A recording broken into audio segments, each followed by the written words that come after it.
ସୁଷ୍ଟପୁଷ୍ଟ ଶିଶୁ ଜନ୍ମ ହେବ ଏବଂ ଶିଶୁଟି ଜନ୍ମ ହେବା ପରେ ଶିଶୁଟିକୁ ଉପଯୁକ୍ତ ଖାଦ୍ୟ ଦେବା ଦରକାର। ଯଦି ଖାଦ୍ୟ ସ୍ନେହ ସାର ପୁଷ୍ଟି ସାର ଆଉ ଆମର ରହିଛି ଯୋଉ ଧାତୁ ସାର ଭିଟାମିନ ଖାଦ୍ୟ ଗୁଡ଼ିକ ଯଦି ସମ୍ପୂର୍ଣ୍ଣ ଭାବରେ ଖାଇବ ତାକୁ ଅପପୁଷ୍ଟି ରୋଗ ହେବ ନାହିଁ।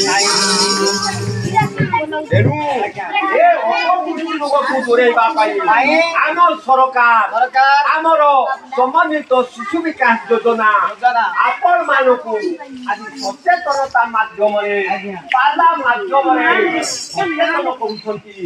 ମା ମାନେ ହଉଛନ୍ତି ଏ ଦେଶର ସୁରକ୍ଷା ଦାୟିତ୍ୱ ତାଙ୍କ ଉପରେ, ଶିଶୁମାନଙ୍କର ଦାୟିତ୍ୱ ତାଙ୍କ ଉପରେ ଏବଂ କିପରି ଭାବରେ ତାଙ୍କର ଯତ୍ନ ନେବେ ଏବଂ ସୁନ୍ଦର ଶିଶୁଟିଏ ହେବ ଏବଂ ଏ ଦେଶର ଭବିଷ୍ୟତ ଗଠନ କରିବ। ତାହେଲେ ଏ ଯୋଉ କାର୍ଯ୍ୟକ୍ରମ ଆମର ଚାଲୁ ରହିଛି କେବଳ